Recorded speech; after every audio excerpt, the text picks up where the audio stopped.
I'm Falashede Pine, the host of Unscripted Conversations, a new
I'm Falashede Pine, the host of Unscripted Conversations, a new, exciting, revolutionary experience for our people to have complex conversations about issues directly affecting our community.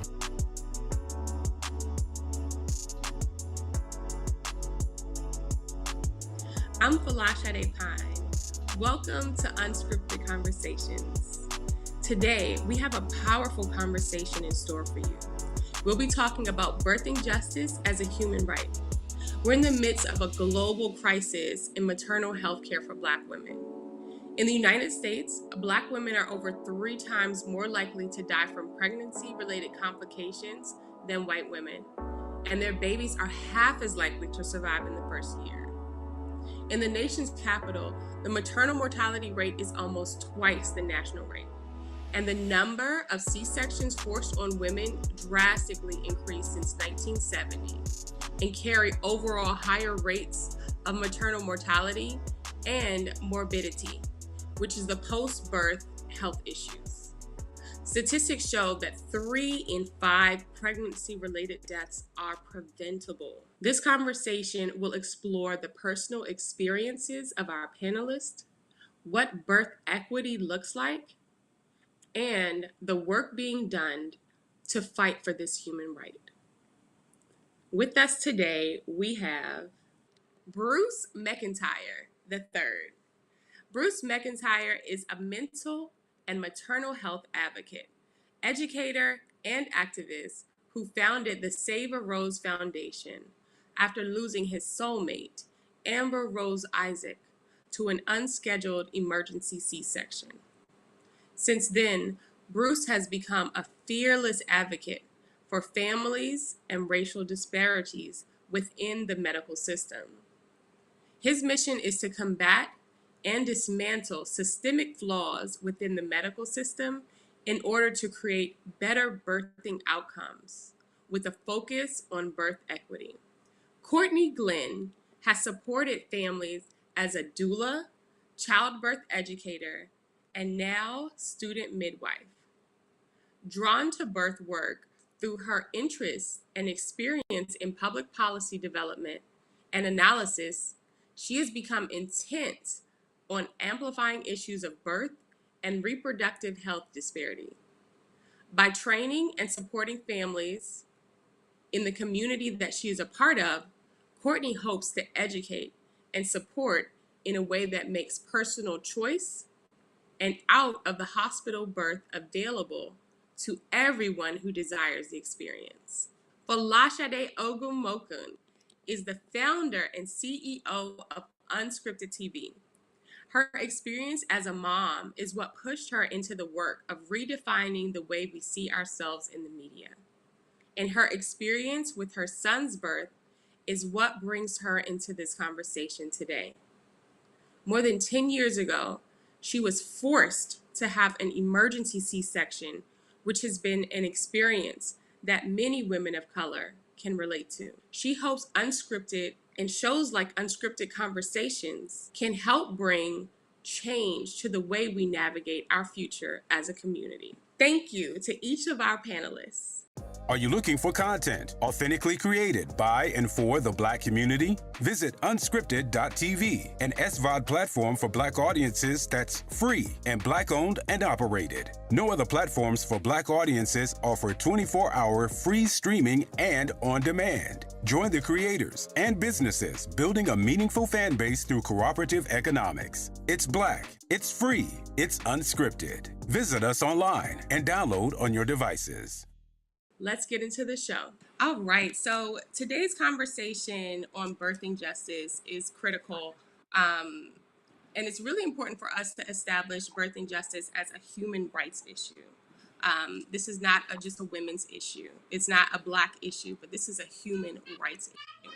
And so we have two incredible panelists here with us today. We have Courtney Glenn and we have Bruce McIntyre.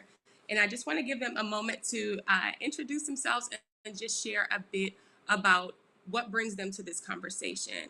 And I want to start with Bruce. He has a personal experience with birthing justice. So I want to pass it over to him.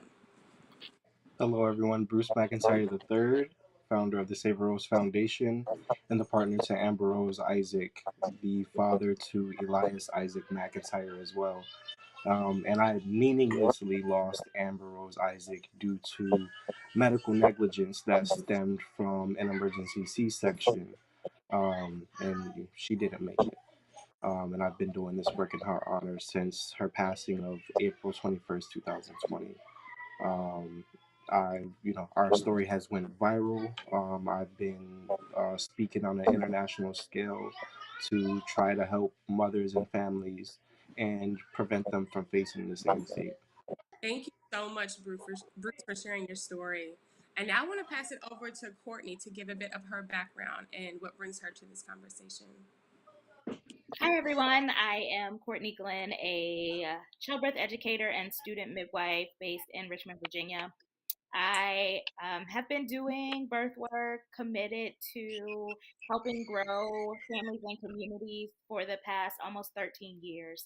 And it's just a personal passion that has become my profession. And I want to do everything possible, not only to decrease maternal mortality and morbidity in this country, but just amplify the need for us to educate ourselves and advocate and know what to expect and how to navigate medical systems and pregnancy in the perinatal year. And our third panelist is Folashade Ogumokun, and she is the founder of Unscripted TV, and she's actually directly impacted by birth injustice as well. So I'm going to pass it over to her to share her story.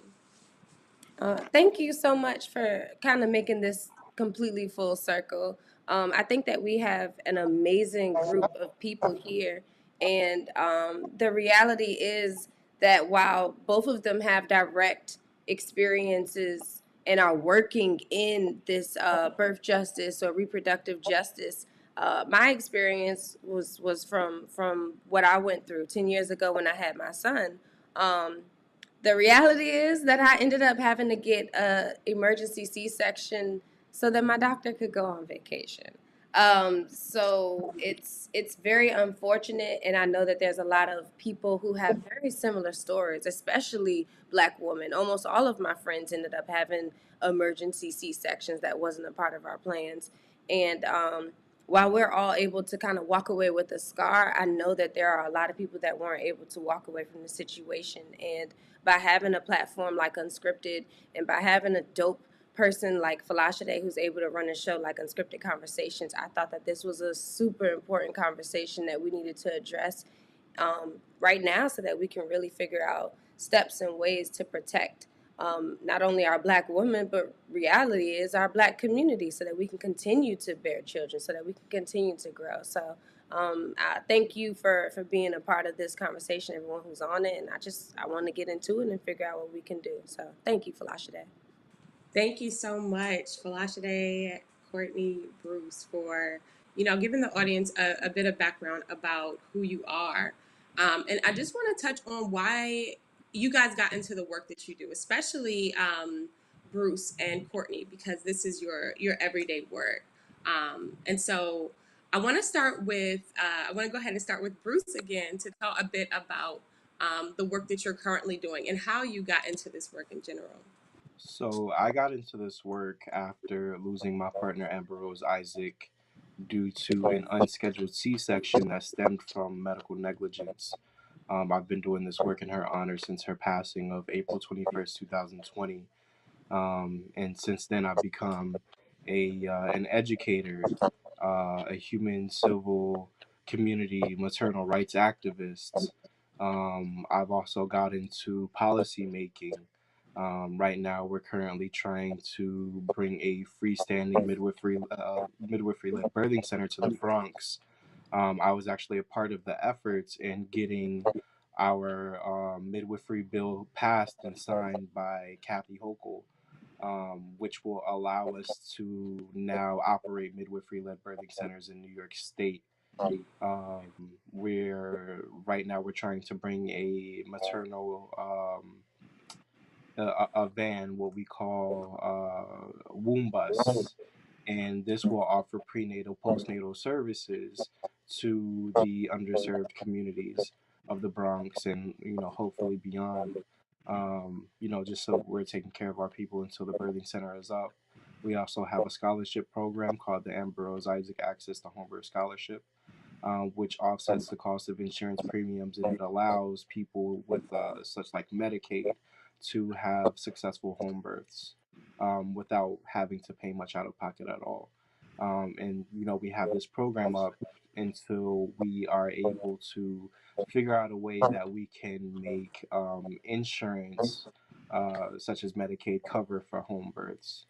So that's kind of where we're at right now. I've also been speaking and teaching racial bias to medical students, such as I was teaching students in Harvard, Yale, Columbia, New York School of Med.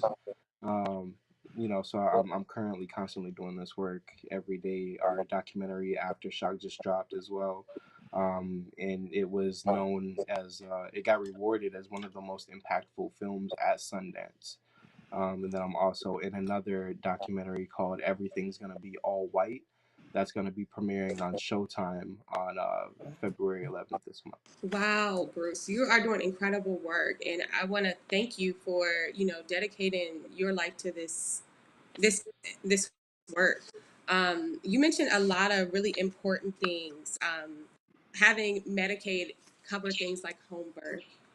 There's a big issue with having access to the services that many Black women need. And so it's incredible that the work that you're doing with your organization is providing access through scholarships, through the womb bus, which you mentioned. Um, my concern right now, and I want to touch, I also want to pass it over to Courtney to touch on this as well, is like when these services are offered, how are they being received by medical professionals? How are the doctors receiving doulas that are coming into the hospitals? Um, is there pushback when doulas come in and establish their expertise in the doctor's domain, which is the hospital? So I do want to pass it over to Courtney just to give a little bit of her insight as a birth worker. Sure. So, I mean, I think that the answer to that question is much like anything else, where it's yes and no. And I think a lot of that depends on the philosophy of the provider that you are being supported by. You know, there are doctors and OB and labor and delivery nurses who absolutely love to see doulas supporting what we would call our clients, who are their patients. And there are those who are resistant. And what I like to encourage people to do is at that first appointment, at that initial OB appointment where you have gotten a positive pregnancy test, you've had that first ultrasound, and the longest appointment typically that you will have, even though it's still short in most cases, ask some questions of that provider, especially if you're seeing an OB. You know, how do you feel about doulas? What is your C-section rate? You know, do you have any vacations or conferences or whatever scheduled during my due time? There are things that we can do that will really kind of give us a temperature check on what that provider is about, what their philosophy is, and how welcoming they are of the things that you desire at your birth. So, as much as the answer is yes, there are some providers who are resistant to doula support. There are many who are welcoming, but you can find out a lot by asking questions.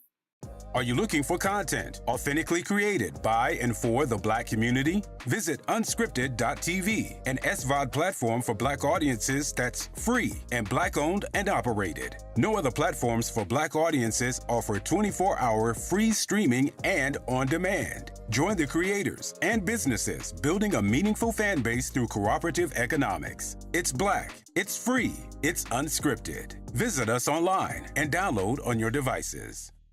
Thank you so much, Courtney. And, with that conversation about doulas and doula support, it was recently brought to my attention that the term doula itself is something that is controversial and that a lot of people who work in birthing justice are moving away from. And so, as someone who knows a lot about that, could you just break that down to our members, what that current language shift is about?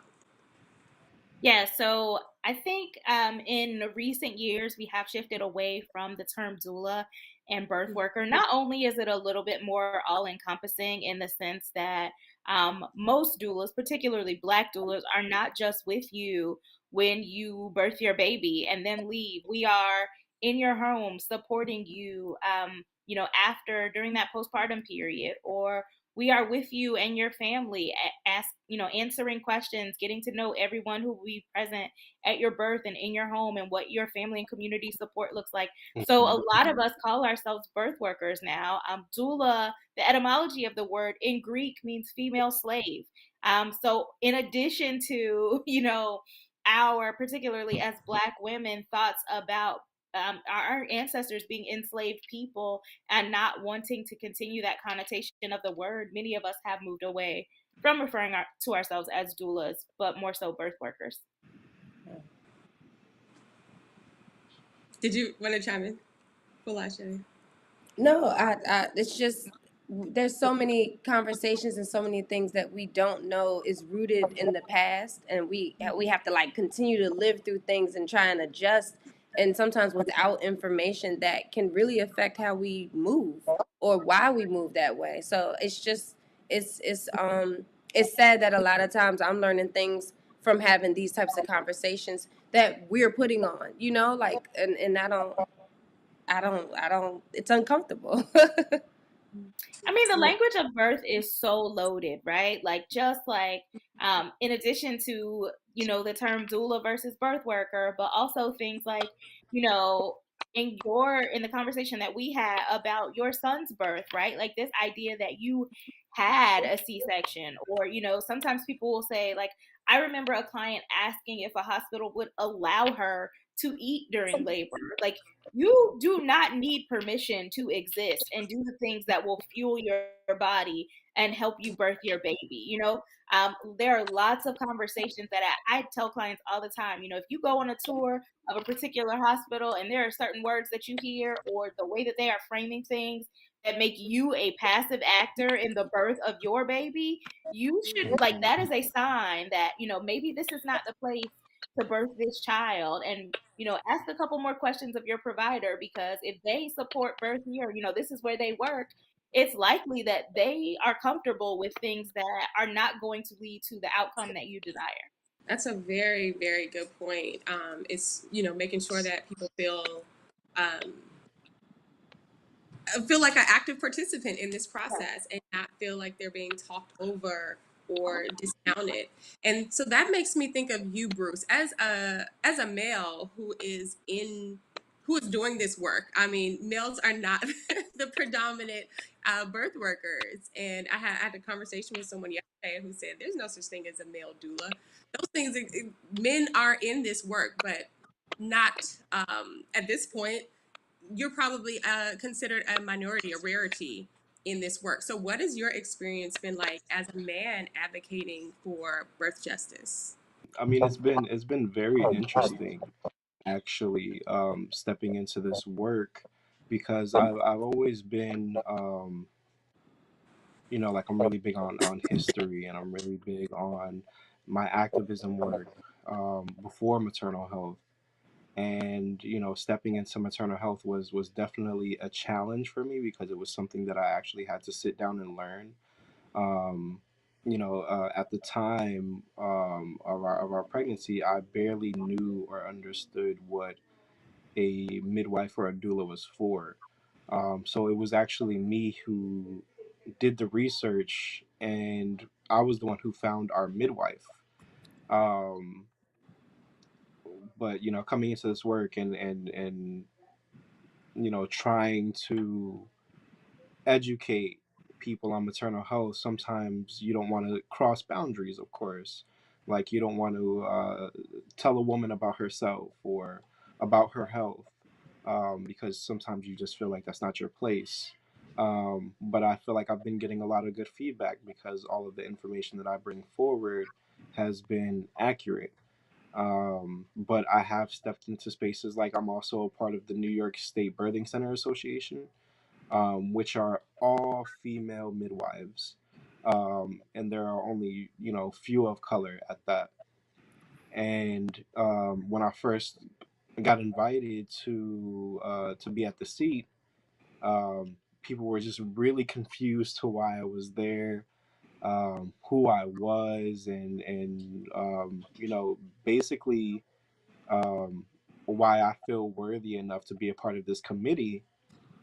And then they found out that I was the founder of Savor Rose, and looked at all of the accolades that I had already accomplished within, the first 6 months. At that point, we're going on a year and a half now, almost 2 years. But yeah, I've had people look at me different for stepping into this work, and just thinking that I might not know what I'm talking about or know what I'm doing. But I feel like I've proven myself. I've gotten a lot done, within my foundation, my team. And then I'm a listener, and I'm someone who also incorporates, our and utilizes our birth workers and our midwives, because I'm still learning myself. So of course I introduce them to people, or I have them do educational pieces, on people as well. Or I'm making those connections, and really getting people the accurate information, and working with birth workers and doulas. That also allows me to craft the legislation that I craft as well, because I'm listening. and I'm hearing the concerns, and I'm also using my personal experience and what I've witnessed. Luckily, my job gave me the leniency to be beside Amber at all of her prenatal appointments. I took her to all of her appointments up until the pandemic struck, and they were no longer letting me inside. But I was paying attention to what they were telling her, and how they were treating her. Um, and I feel like people really understood that this is a mission for me, and the way that I've advocated and got our point across and helped push for reproductive justice and birthing equity. Um, I feel like people trust the work that I do, so it does feel good. But Sade brought up a really interesting point earlier, where she was saying that her doctor went on vacation. I didn't really speak on it then, but I would like to speak on it now. Amber went through the same thing. Amber had a provider, and she went off to India and pushed her down to 5 different doctors who were signing off on her paperwork as her health is clearly deteriorating. But that lack of communication from the OB, that her main care provider, was not being passed down. So now you're going through like this assembly line care, where they're not building the rapport. They're not empathizing with you. They're not listening to you, because they feel like they can just go off their paperwork and everything is fine. And that's not it. And we need to be cared for. That's the main thing, and we need to be heard. And that's where we're not being heard. We're not, and we're seeing a lot of these um, unfortunate incidents occur, um, from not listening. So I just wanted to speak on that a bit. And I just want to touch base on that because you said something just now, which is very similar to what I went through, but also Courtney had said something which I was like, because first when I went into labor, my stomach went flat, which was completely weird, and I was like, why is my stomach flat? So that's why I went. I didn't have a doula, I didn't have a midwife, someone who I could talk to actually know, like, yo, it might be okay. He's just dropping. So I went in, and the doctor, I already had a doctor appointment that day, and he was like, you're not really whatever, but I'm just gonna go in and break your water. So like he just went in and he broke my water, and then we started the whole laboring process. But I wanted to get into the tub. I wanted to do stuff to try and relax, and they were like, no. They were just like kind of forcing certain things on me. So the way that I was motivated to have my son was I was really hungry. I did not eat the day before. It was like 4 o'clock in the morning when this happened, and they told me I could not eat. So that I had to give him. So they started telling me to push. I had no urge to push. They were like, push, push. So I'm pushing. My sister buys this pizza. She brings it in. I can smell the pizza. I'm so hungry. So I'm trying to force this baby out. He's nowhere near ready. Me doing these fake pushings to get him down, I guess it caused his heart rate to go up. And they were just like, yeah, we're just going to take you in. 19 hours of this. And they're like, just going to take you in. And I was like, no, I want to push. I want to push now. And he was like, it's too late. And I was just like, so now I want to push. And now I'm ready to push. But because you've already, you've induced me, you've broken my water, you've done all these things to make this so much quicker than it was supposed to be. I wasn't able to relax. I can't eat the pizza. And then even after that, I couldn't eat the pizza. Like, now you're telling me I have to have this emergency C-section. Like, I felt like I had no control over anything. I was being told everything. And then the next day, after I was being told that I also needed to get a blood transfusion because I had lost so much blood or something, that was when they told me that my doctor was about to go on vacation. So then it all made sense. Like, he was rushing all these things to happen so that he could get me out of the way and just go on his merry own vacation. And here I am having to be in the hospital and dealing with this wound and dealing with a whole plan that I had never put in place because somebody else wanted to rush me and somebody else told me what I could do with my body. And then even after that, I didn't see my son for, I want to say, like, the first 8 hours of his life, and he lost a whole pound, And I told them, like, give me greens, I'm not getting no blood transfusion. Like, there was just so many things that felt like I wasn't being heard. And I can only imagine with my story that's how I felt, and that's how I still feel 10 years later, and still can remember all of that. So I cannot imagine what it feels like to be the partner to someone, and you lose her, and you know that whole storyline about the doctors just kind of passing her along, or even being a midwife, a doula, someone that's actually in the birth working world, where you have to witness this every day with your clients and trying to figure out what the heck is the next thing that you're supposed to do to make it different. Like, this is crazy, and I can't believe that we don't have that control over our own bodies to be able to take care of the babies that we're trying to bring into this world. And that's just the system that we have.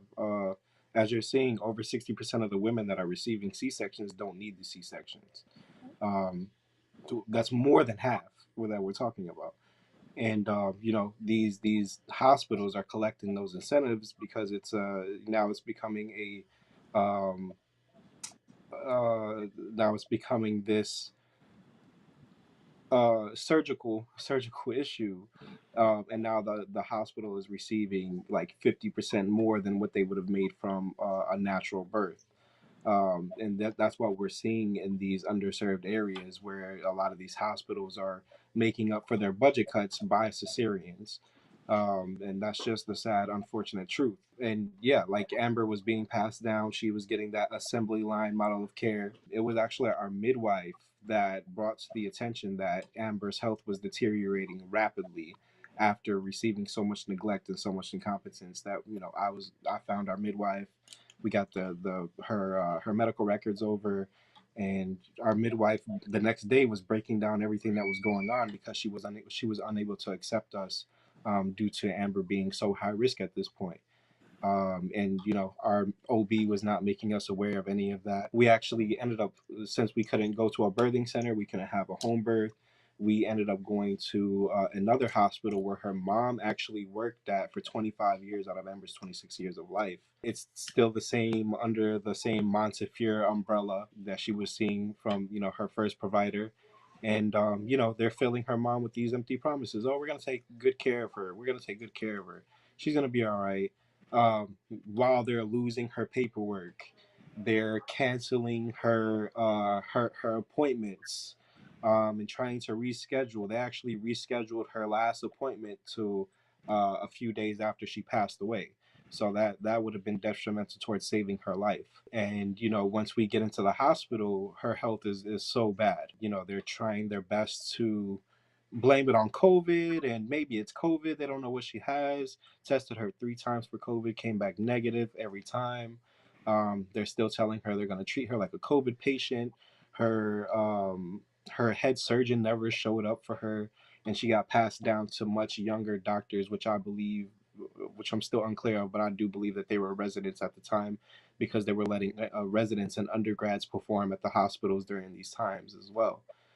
So she got passed down yet again. That assembly line got passed down to a much younger team of doctors, who didn't know what they were doing, found out that she had HELP syndrome, and induced her that same day. And a lot of people don't know about platelets, but if your platelet count is at 150, it needs to be monitored. If it's at 125, it needs to be monitored and prepped for treatment. And by the time Amber was in the hospital, after advocating for herself and talking about the deterioration of her health, by the time she made it to the hospital and they induced her labor, her platelet levels were already at 20. So her blood was unable to clot, and her blood was water-like at this point. And as you were saying earlier, the same thing that they did to you. They pushed cesarean section on her. They used that sense of urgency to push her in the arms of irrational decision making. And she bled out immediately. They actually cut her open 3 different times, knowing that her blood was like water, and they're still telling us, "Oh, she's gonna be fine. Everything's gonna be all right." Trying to assure us and giving me these promises that she's gonna be okay. And that's just the system that we're seeing. Even afterwards, they still weren't listening to her. They were trying to take her organs after she said that she wasn't an organ donor. Um, they were trying to send her body to Hart Island and dump her in a mass grave with COVID patients, even though she didn't have COVID. She Her death certificate never got signed off by a medical examiner, but the autopsy was performed by the head surgeon that was neglecting her. So we have all these red flags. And this is just the system that we're seeing. And then you think that there's a system in place that's working for us, and then you realize it's much more deeper than the hospital, and that it's dipping into politics. Because we had people like Governor Cuomo go on TV and these council meetings talk about us and our situation, and the maternal task force is going to help us and take care of this. Not one time have they reached out. Did they ever try to help? No. Governor Cuomo turned around and tried to create an executive order trying to prevent families like mine from taking legal action. And this was approved maybe 2 days after Amber passed away. um, and they were trying to basically cover this up.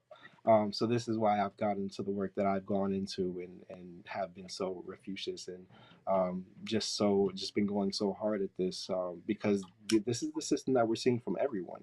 Women are advocating for themselves and they're not being heard, and um, we just have to bring this stuff to the forefront, because unfortunately this is what people are going through, and they think they're alone, so they're suffering in silence. Mm-hmm. So this is where it's big for us to educate and speak on personal issues, to address all of this and bring all of this to the forefront, which I'm glad I'm seeing, and a lot of people are seeing now, how these hospital systems are treating people.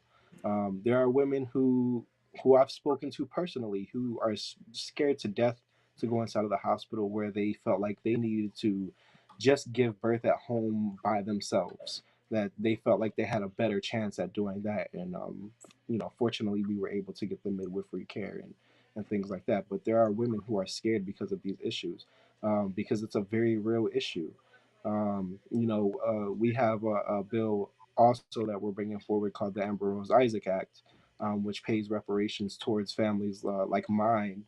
That it'll cover funeral expenses and cover childcare expenses. Within of the first short few weeks of the passing. And unfortunately, we're going to have to bring these clauses while women are giving birth, just in case something happens to them. Where would you like this to be sent? How would you like funds to be allocated? Where would you like them to go? So we have to, give forms like this to women just in case, something happens to them, and that's just the unfortunate truth of what we're having to do to protect ourselves. Wow, thank you, Bruce, for breaking that down and sharing, so much about your personal experience, and especially during COVID, because we're in two crises. This is a double crisis. This is an entire global pandemic that we're in, and there's so many mothers who have had challenges giving birth during this time, especially because there's so many limitations as to who can be in the room during birth. There's a limitation on how many people. I have a good friend who had to choose between her doula and her husband. She was only allowed to have one person, and who wants to make that decision, right? That's a hard decision to make. Somebody who helped make this child, who is just as attached to the outcome, and then someone who could possibly save your life in the event of medical negligence and terrorism. And I want to pass it to Courtney to hear if to talk about like your experience during COVID, providing birth working services. I think you are right. I was going to raise the point, just as you did, that COVID has only exacerbated the issues that we've seen related to the maternal health crisis in this country. And, I think that on one hand, COVID has I don't want to use the word beneficial, but it has amplified the issues within the medical industrial complex and the system and caused people to see that, like, okay, I really need to educate myself and I need to go into my birth and this labor armed with information and ready, to be an active part of this experience. Um, and as much as I feel like during one of the most vulnerable periods and experiences of your life, you should not have to feel like you are armed with information and ready to go to war with, you know, your providers in the moment. Like, right? That should be the least of our concerns, things that are not even on people's radar. But I think that COVID has caused people to think about this in a way that, like, I need to make sure that I am prepared for multiple outcomes and have contingency plans for what I want to happen if and when, XYZ things occur. Um, During COVID, I know for me, we have a very active birth community full of birth workers who work in partnership with a lot of the hospitals and birth centers and home birth practices in this area. So early on, it was very, doulas were not willing to say, we just will not be part of our clients' births. So hospitals really began to think through what that looked like. So a lot of us were getting tested regularly, and they put policies in place that, like, once you enter the hospital with your client, you cannot leave until this baby is born. So there were restrictions, but I think due to our advocacy, our clients did not have some of the unfortunate experiences that I have read and heard about in other areas of the country. However, what I would like to say, and kind of to return to Bruce's initial point, is that birth partners, the people who will be with you in the birth setting, are so important. So, so important to your experience. I love, Bruce, that you were like, I went to all the appointments. I knew what was going on. I love in the birth center as an apprentice midwife when partners come in and are like, this client may not remember what their eating habits have been since the last appointment, or they may not remember the fact that they had a headache 3 nights ago or something like that. But partners, the people closest to you, are so, so important. So as you build your birth team, I definitely think, remember to include the people who you just kind of expect to be around and take for granted. Make them feel like they are part of this experience too, because they can communicate information to your providers that you sometimes cannot, or things that you are just like, I am living in this body, growing this baby, and did not think about this. But it could be something that, we want to continue to monitor, we want to pay close attention to, that your birth partner can share with us. And I think that speaks even more to community, especially related to, birthing babies and growing families. Community is so important. Your friends and your aunts and your family members and people who are just around can all be supportive in ways that we sometimes just take for granted. Whether it's, this person asking you, like, okay, I know you're craving, whatever, this fast food or whatever is during your pregnancy, but let's think about what that sodium is going to do to your blood pressure. How many leafy greens have you consumed this week? Like, those are all things that we can do, whether you have taken a training or, you have a credential or anything like that. You can be just as helpful and integral in the success and health of this pregnancy by just being an advocate and concerned about whoever that is pregnant. Wow. Thank you. Yeah, that's a incredible part. Like, it's a team. It's a team effort, and I think society has boxed this into being a women's issue for so long. But Bruce is a prime example of why a man, the father is such an integral part of the process. Like, this is a team effort to bring life into this world and to make sure that the forces working against us bringing life into this world do not win. So thank you so much for highlighting that, Courtney. Uh, and I know we've talked a lot about, statistics and about all of the harm that's ongoing. But I want to take a moment for us to talk about a path forward, and like imagining a world free, where we're free of these of this medical terrorism. What does that look like? And dignity, dignity in the birthing process. Um, what does that look like to you? What does that look like for across the board? Because we have individual doulas who can come in and transform the life of one individual, but there's so many people who right now don't have that access. So what does it look like to you? I just want to hear from each of you, and I want to start with Falashade. Um, that that's a great question. Here I am now, 10 years removed, and I would like to still have children in the years that I have left to give birth. So for me, I think what that looks like is one, being able to build out my team, like you're saying, to make sure that I'm able to have the right people that understand the needs that I have, or that understand my body, my birth chart, the stuff that I've been through, and can properly help me get to that proper plan. I already talked about having a VBAC already, because I wanna have that in mind. And a few of my gynecologists that I've gotten rid of had said, "Oh no, you're gonna have to have another C-section," and I'm like, "No, I'm not. Like I worked out, I did this." So the future to me would be to be able to advocate what I want, and to have the person that I'm working with to not hear what I'm saying and tell me no, but to find ways to help make that at least as close as possible as possible. I love that. And I want to just break down VBAC for our listeners. A VBAC is the vaginal birth after a cesarean section. And that is something that is possible. And as Falashe mentioned, we hope that that's something that she will be able to do. But there are doctors who are going to say that no, it's not possible. Um, and so I'd love to hear from Courtney and Bruce as well about, your vision for freedom and dignity in pregnancy. Go And ahead, either Bruce. one. So what it looks like to me is exactly what we're trying to create on our end.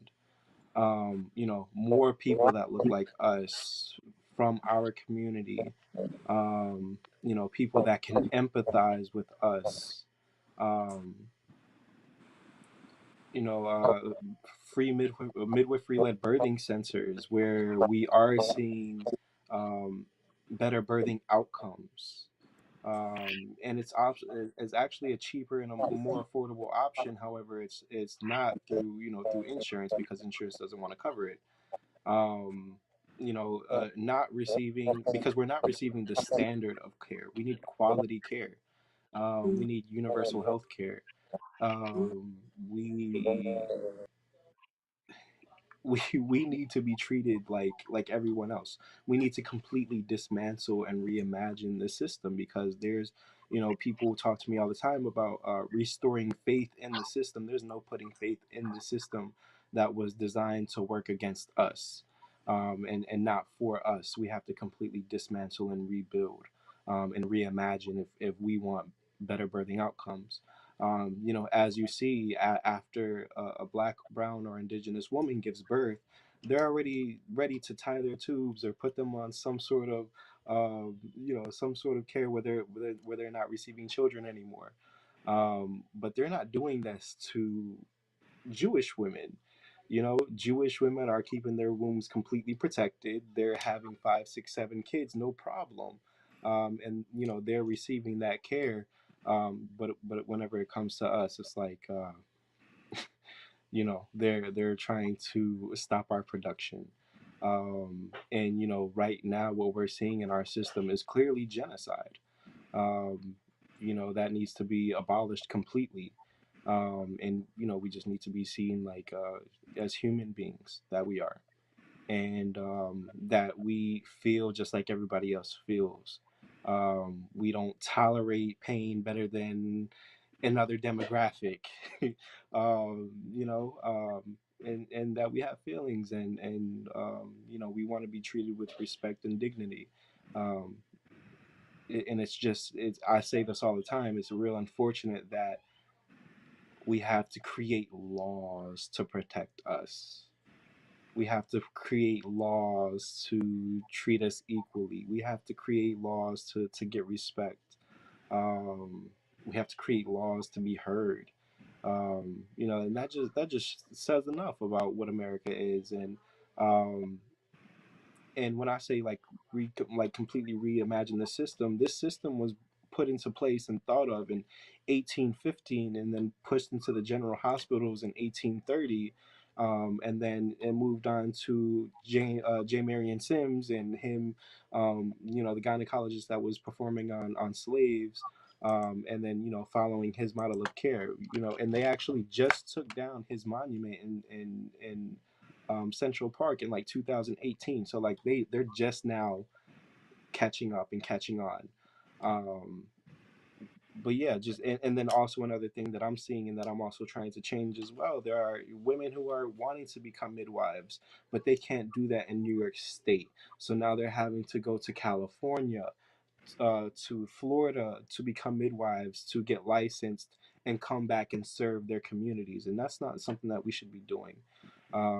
They make it harder for Black and brown women to become midwives, doulas, birth workers.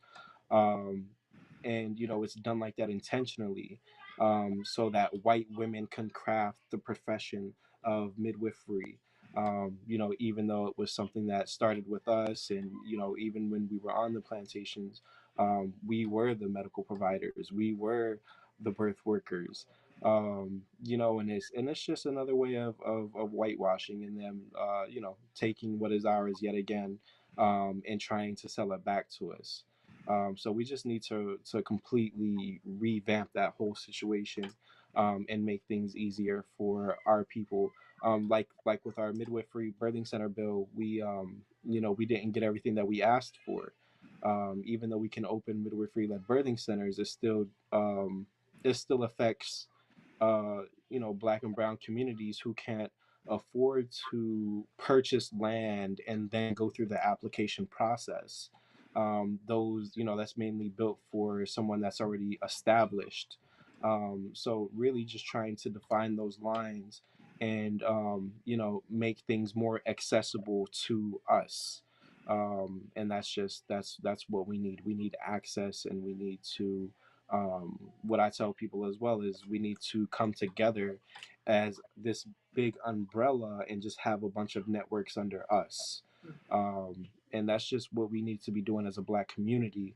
Um, yeah, because there are people who are out here who are intentionally harming us, or who are putting moral value, over money. And that's just what we need to see. We need to see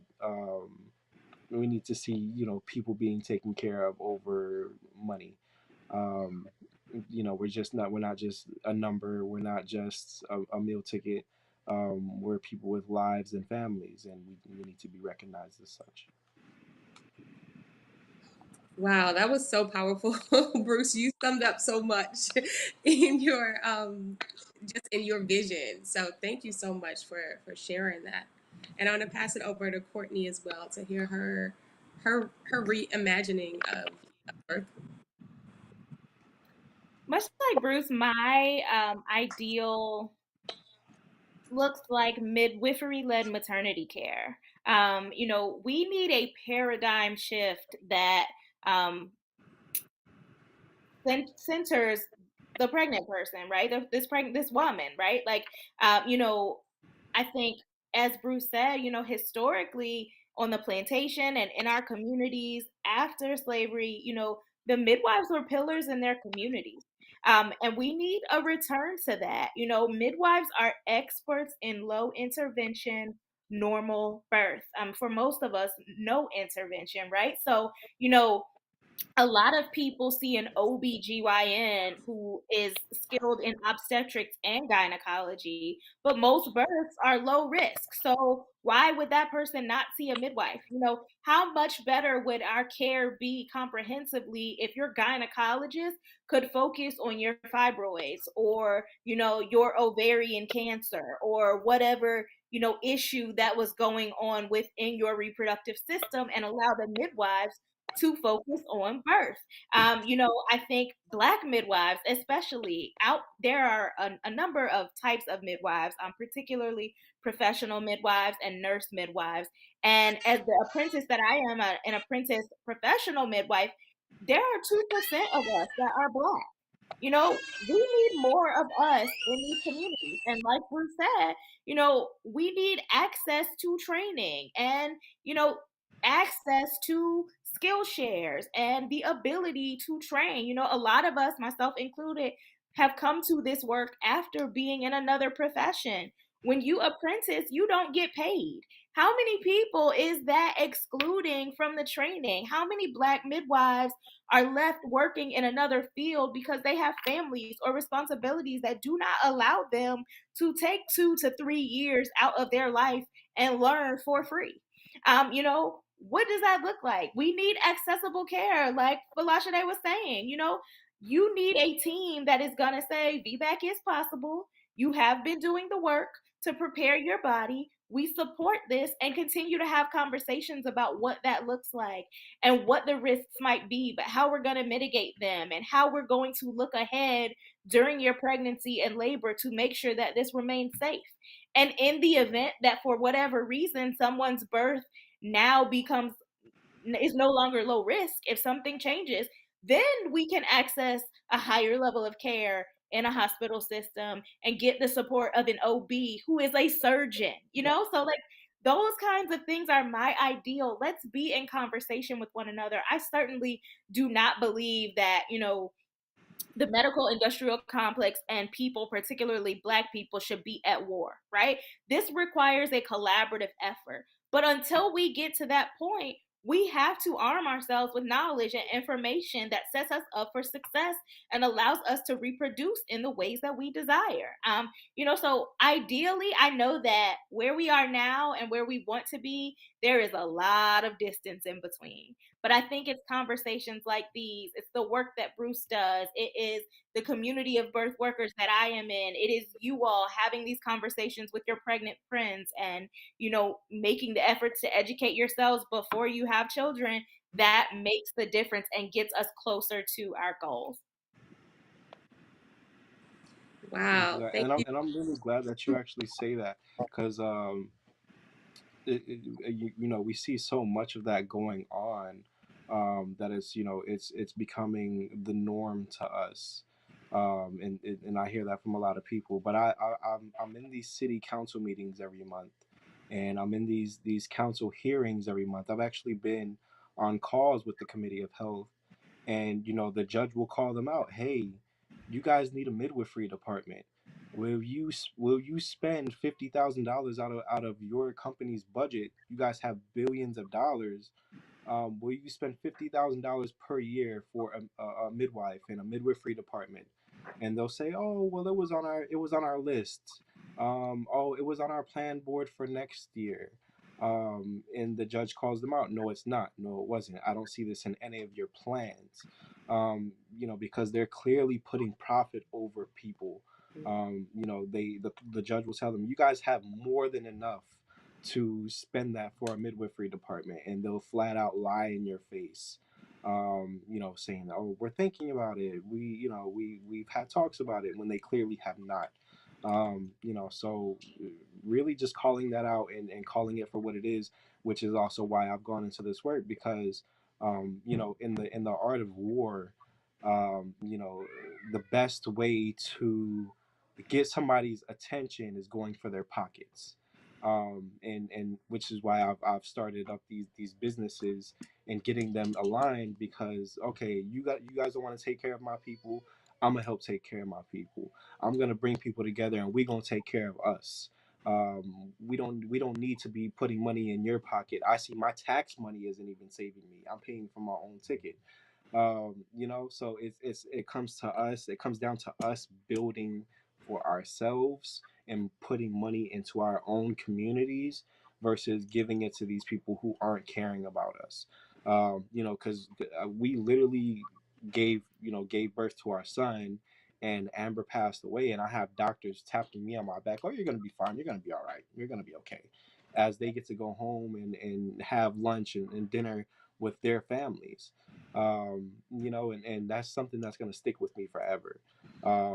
Just how I was being treated, how Amber was being treated, how she still continues to be treated, how the system has been treating me down to the court system. It's been almost 2 years, and I still don't have my name on my son's birth certificate because I'm clearly being targeted for the work that I do. And that's what happens when we speak out. That's what happens when we speak up for ourselves. This is what happens when they get caught red-handed. Instead of saying, okay, we were wrong, we really need to take care of your family. It was the midwives and the birth workers that stood up for me, that got me. They got me breast milk, that because Amber was very healthy. Amber had a strict diet she was on. She was a pescatarian up until she became pregnant, held a strict vegan diet. One of the most healthiest people I've ever known in my life, which was really confusing to why her health was deteriorating like this. And that's why I just advocate for midwives and doulas so much, because I do believe in that care of being cared for and treated before, during, and after pregnancy and throughout postpartum, because that's very important to mental health. I had my mother was dealing with postpartum, and I didn't understand postpartum until I got into this work. And we didn't really have a good relation. But now that I understand what she had gone through as a parent and raising 5 children as a single mother, what that has done to her mental health. And I believe if she would have had a birth worker, a doula, a midwife there for her, I feel like she would have gone through it a lot differently. But yeah, that's just very, very important, because we have all these women, all these people who now have these mental health issues, and who are also dealing with trauma, who are trying to live their everyday lives. So midwives and doulas are absolutely important, and should be brought up to the forefront. And that's another reason why I was so happy to get this bill passed, because now Committee of Health has to work with our midwives and our doulas, because midwives are now a part of the board. So now we do have a say so. Now we do have a foot in, and we're in a perfect position to advocate for ourselves, and change some bills. So yeah, it's great that you brought that up. Bruce, I think also it's important to talk about, as much as we talk about maternal mortality, and I certainly am not saying this to take away from your experience, but morbidity is an issue also, which means you survived, but what are you left with? And when we talk about these mental health issues, the trauma of birth, lots of people have birth trauma that they don't even recognize because it's just thought to be part of the experience. No, this is not normal. Now as an apprentice, I work with women who have positive birth experiences every day and go on to tell other people about it. But because insurance doesn't cover the kind of care that I provide, it's limited to people who can afford the out of pocket cost of a midwifery team. That is unfair, and problematic on so many different levels. But because we know the majority of births currently take place in the hospital setting, and there is a lot of passive existence or passive action, and people are telling you what to do and creating a false sense of urgency and working on timelines that you are unaware of, that is problematic and it causes trauma, and we need to talk about that. What are the mental health resources that are being created or offered to people? Not only have you had a traumatic experience and sometimes surgery, but now you're sent home to care for a person who completely relies on you for all of their needs. Like, we have made it nearly impossible, and certainly not an experience that people welcome, to reproduce in this country. And that's a problem. And in that sense, Bruce, I think you are right to say this is genocide. If we have created a culture that causes people to not want to grow their families and the communities in which we live, that is genocide. So, we need to be talking about those things as well. And not to say that we haven't in this setting, but I think people think about the fact that, like, I could die, and that is very true. But what if you survive and are now left without the skills or the resources or the support to move on in a healthy way? What if your experiences causes you to now parent this child from a place of resentment, or you experience some kind of perpetual persistent health issue because of the birth you had? All of those things affect how we're raising the next generation and what our communities look like. And it goes beyond whether, survival is like the basement, right? For like what should happen when you have a baby. Not, I survived, I made it, and that's something to be, like we think that's where we, like that's it. No, that should be the bare minimum, right? I made it out. But what does the entire system look like to be supportive of people after they've made it and now have to go on to parent, work, live, and grow within this community? So I'm sorry to rant about that, but I think sometimes we just like forget that, like, what are we leaving people with? And how does that influence the way that they're raising children? What does that say to our children about their place in this world? And, will they go on and I think a lot of us as Black women, especially, like when you tell people you're pregnant, they tell you a horror story. And it's like, that does not make me feel good about what's to come. And that narrative needs to change. I mean, I know if anything else, I want people who want to have children to walk away from this conversation knowing that you can have a good experience. It requires some education and some strategy on your part, but you can have a positive experience. There's nothing wrong with you. We've been birthing babies for thousands of years, on the continent, and hundreds of years here in this country, right? Like, we can do this without technology, without all the fancy things that help us take care of these babies that we had before. There is nothing wrong with the Black female body in a way that says that we cannot do this. These are systemic failures that are not our fault. So do not internalize that. Know that you can have a different experience and that you can make strategic decisions that are going to set you up for success, to build the family and be part of a community in which you thrive and grow. And I definitely want to be. Oh no, go ahead. And I was gonna say, I hear a lot of that too. Like, oh, we don't have the technology to care for people of color.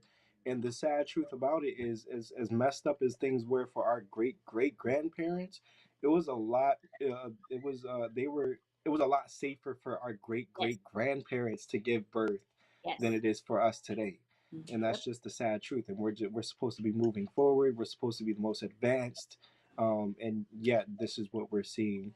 And yet again, this is through that assembly line, and through the C-sections where we're seeing this. Mortalities and morbidities. Like it's absolutely disgusting, and it's clearly racist. I hate when people say, "Oh, or how do you know it's racist?" It's clearly racist. Because they don't treat other people like this. Amber, um, as her health was deteriorating, and she's trying to get FMLA. Her health is clearly deteriorating at this point, and they're telling her, "Oh, well, why should you?" Why should you get FMLA a month early? Because she was trying to get it for April instead of May, because we were originally due May 30th, 2020. And she passed away in April, and she was trying to get early FMLA for April.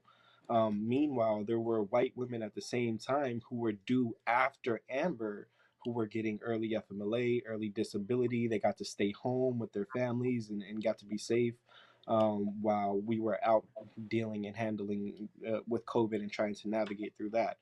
So just the stresses that it's putting on a woman, and the stresses that it's putting on families. But yeah, we're clearly dealing with a racist system, a truly biased system. And I say this all the time. Like, there's clearly this agenda that's infiltrated our human and civil rights, and it's just been going on. And I'm just glad that these conversations are being had now. Bruce, will you give us? I'm sorry. No, Bruce, I just want you to give us the timeline for when your son was born and when we lost Amber, because I want to make a point about what that looks like for people. So we found out, because this is yet again, this is a pregnancy that we planned for. This is not something that just happened. We prepped months in advance. We were having discussions about having a baby August 2019. September 27th, she of 2019, she found out she was pregnant.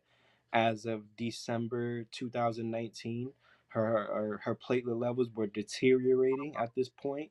And this was months before COVID. COVID wasn't announced until in New York City until mid-February, or until March, really, is when this was really being brought up, and they were trying to blame it on COVID and all this other stuff. But we were due May 30th, 2020. Amber was actually supposed to receive her master's degree the same month. So she was actually supposed to walk on stage with our son to receive her master's degree. And unfortunately, she didn't make it, and she passed away in 2019. But they found out, I mean, 2020, April 2020, whenever they found out that she had HELP syndrome, which is a high elevation of the liver enzymes.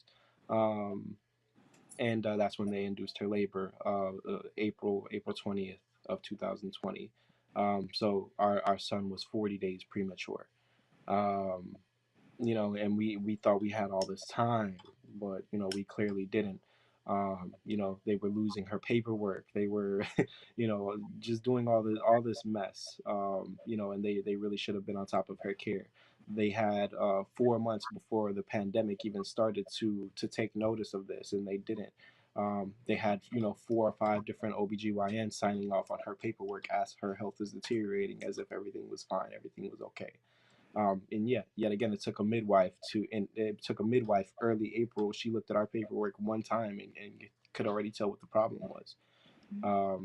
So yeah, that's what it was. We found out we were pregnant September 27th, 2019. We were due May 30th. And Amber lost her life April 20th of 2020. Thank you for sharing that. I wanted to ask because I wanted to remind people that a lot of times when we hear about maternal mortality and loss in pregnancy and the postpartum period, it is not a sudden thing. There are things that were overlooked. There have been things that have been missed for Black women. Preeclampsia and eclampsia, which can lead to HELP syndrome, is the number one cause of our death in pregnancy and the postpartum period. And I just want people to know that. So it's preeclampsia, it's embolism, which are blood clots, it's hemorrhage, which is when you bleed too much. And that typically occurs as the baby is being born and right after. And then postpartum cardiomyopathy, which is just a weakening of your heart muscle, right? So the blood is not flowing to all your other organs and throughout your body well. So those are things that in most cases do not happen suddenly, aside from hemorrhage. There are at your appointments when they're checking your blood pressure and you're saying I have a headache, or like my vision is sometimes blurry, or I am winded, I have shortness of breath. All signs of blood clots, all signs Mm-hmm. of the high blood pressure is the biggest sign for preeclampsia. When I have clients come in and that blood pressure is not trending as it has been, if I see that like more than one time and I know it's just an off thing, we're about to have some conversations. We're about to start checking the protein in your urine. We're about to start doing things to be proactive to make sure that we do not get to the point of HELP syndrome. So these are things that you and you as a pregnant person, but also your family, the people who see you often, there are things that people can notice and look for. How is your breathing? Yes, at the end of pregnancy, everybody gets a little out of breath more quickly. But is this something that is always the case? Do you have headaches? Things like that. That it's just you are living in your body, which means that once something starts to happen, it may just feel normal to you. But the reality is the people around you can be super supportive and helpful in saying, we are seeing these symptoms, we have concerns, and raising flags to your provider. So please, please, please, do not feel like just because you are the observer and not the one who is pregnant, you cannot be integral to the health and safety of that mama and that baby. Mm-hmm. And that there are always options too. I feel like people aren't aware that they have options.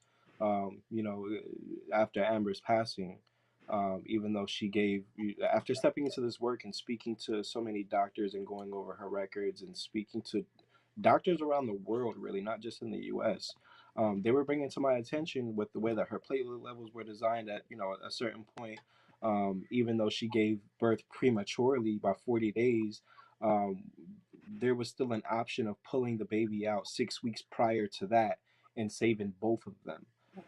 But no such option was presented to us because they were trying to, find excuses or um, throw other doctors or other providers under the bus, or really just not paying attention to us and our vitals and everything that's going on to our bodies. Um, but yeah, it's just really unfortunate finding out that there were options after the fact, and that's what kills me the most, because no such options were presented to us. They wanted to blame COVID and think she had COVID so bad, because if you have COVID, there's really nothing you can do. You can't take legal action or anything. Um, and after finding out that she didn't have COVID, they knew that they were in hot water. So that there just know that there's always options, and that a provider's word isn't law. A lot of times we feel like that their word is law. We have to listen to them. That was my biggest mistake. Thinking that these people are um, medical professionals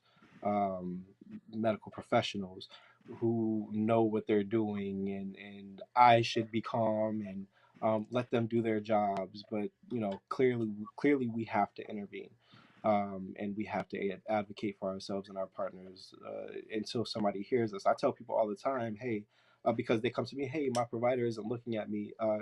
I just gave birth and I'm having headaches or I'm having stomach cramps, and I tell them straight up, hey, they're not answering their call. They're not answering your voicemail. Go stand in front of their office until you are seen. I don't care if I don't care if they're going on lunch, whatever. Stand in front of their office until you are seen, because that's just the case. We're not being properly evaluated, so we're seeing things like uh, we're seeing like pulmonary embolisms and things like that are killing women afterwards. So just making sure that you're being seen, that you're being heard, by any means necessary. Even if you have to find a new provider, just know that there are other options out there for you. Wow. I want to thank each of you for your courage today, for your vulnerability. And a big shout out to you, Bruce, for like resharing that story. I know that has to be very hard. So I want to thank you each for your courage, for your strength, and being vulnerable with us. And I hope that of the folks that are listening and watching us at home, that if you're feeling alone in your journey, that you know that there are people here to support you. There are people who are doing this work every day, and you're not alone. Um, and I just hope that each of you continues to do the great work that you do, and I hope that you are supported. And Unscripted is here for you all. Unscripted is here to promote what you're doing and to, the ultimate goal, like you said, is to bring more of our people into this work so that it's not rare, right? It's not rare that our people are getting the help that they need. So thank you each for sharing your stories, for giving your time today to make an impact on the birth outcomes for our people. Because at the end of the day, this is about um, sustaining Black life. It's about keeping us here on this planet against the forces that are trying to take us out. But we've been here forever. We were the original people, the original people of the planet, and we still standing. We're going to keep standing. So, in closing, I just want us to just quickly just tell where people can find you if they want to get more information about the work that you do, or if they want to actually join in and do some of that work that you're leading right now. So I want to start with Bruce. If you could drop like your social, your Instagram, or your website, or however best people can get in contact with you. So the best way to get in contact with us is I can be reached on Instagram, Bismack the Third, or at Save a Rose Foundation, or you could also visit savearosefoundation.org. We're constantly loading information on there, and donations, and figuring out how people can help, and really be a part of the change. But yeah, that's how you can reach out to us. We're more responsive through email when it comes to inquiries. because I get flooded with social media messages. So the best way to reach out to us is through email. And I also want to recognize Ambrose Isaac as well. Her birthday is this month. Her birthday is on February 23rd. She would have been 28. And really just honoring her legacy and the other women this month for Black History Month as well, who have meaninglessly lost their lives due to medical racism. Um, and yeah, just everybody, please stay woke, pay attention, and please take care of yourselves by any means necessary. Thank you so much, Bruce. And now I want to pass it over to Courtney for sharing how people can connect with you as well. Absolutely. So I can be found as Future Baby Catcher on Instagram and Facebook. You will find me there. Um, my DMs, I do check them. If you want to reach out to me that way, that is cool. My website is spiritofthemidwife.com. There is a contact button. You can send me an inquiry if you just want to chat. If you are interested in becoming a doula or finding a path to midwifery or some other kind of work, I am always, always, always willing to chat with people who are interested in the work. So just reach out to me. So, of course, and sorry, my eyes are misty. I'm a little emotional, but you guys can absolutely find me on Instagram. Of course, I'm running Unscripted, so you can always reach out to Unscripted if you have any type of conversation that you want to add to this conversation, or if you have any thought or different conversation that you think needs to be had. On Unscripted Conversations, feel free to reach out because we definitely want to make sure that we are continuing to redefine our own narrative and to share the ways and the things that we can do to better empower our people to take back control of our own community. So follow me on follow me on Instagram. Falashade Ogun Mokin is my whole name, or you can just reach out through Unscripted TV. Awesome. Thank you all so much for today. And we're about to wrap, but one final thought. There are a lot of women out there who, may hear a lot of the challenges and may feel discouraged. What's one piece of advice that you will give these women to continue on their journey, continue growing our race in spite of all of this? So what's one piece of advice you would give to a woman who is pregnant or considering getting pregnant? And I want to start. Who wants to start? I just want to share that your fertility is your freedom, and that's for men and women. So, as much as we in a capitalist society are often controlling it because we want to make sure that we are bringing children into healthy, whole homes with stability, at the same time, the ability to reproduce is a gift. And don't allow the fear of the medical industrial complex or the circumstances that you hear about or the concerns that you have to keep you in a place and space of fear. Birthing is power. To be able to grow and birth and nourish a human is a gift that everyone does not have. And to do so is an exertion of your power in the world, and a gift to our society. So do not be afraid. If I say nothing else, do not be afraid of reproducing and birth. There are resources available to you. You have power within you, and the knowing what you need and what you want is yours, and you can make it happen. So I just want everyone to know that for as much as we have these conversations, do not be discouraged. Birth is our birthright.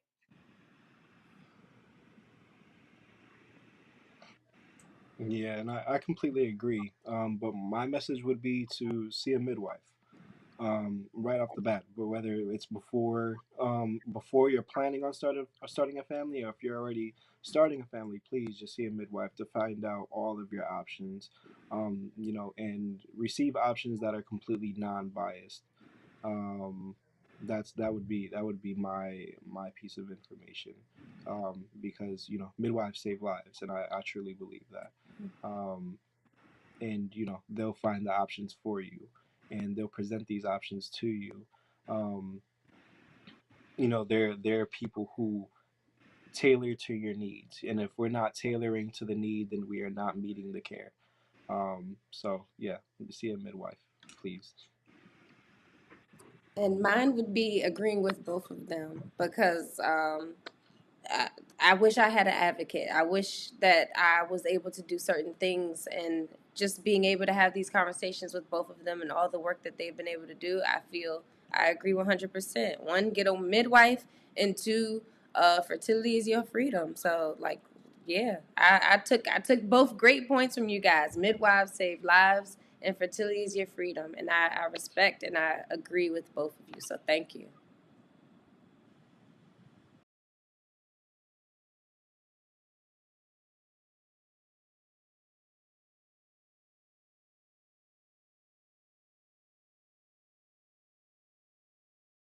And to, the ultimate goal, like you said, is to bring more of our people into this work so that it's not rare. Right? It's not rare that our people are getting the help that they need.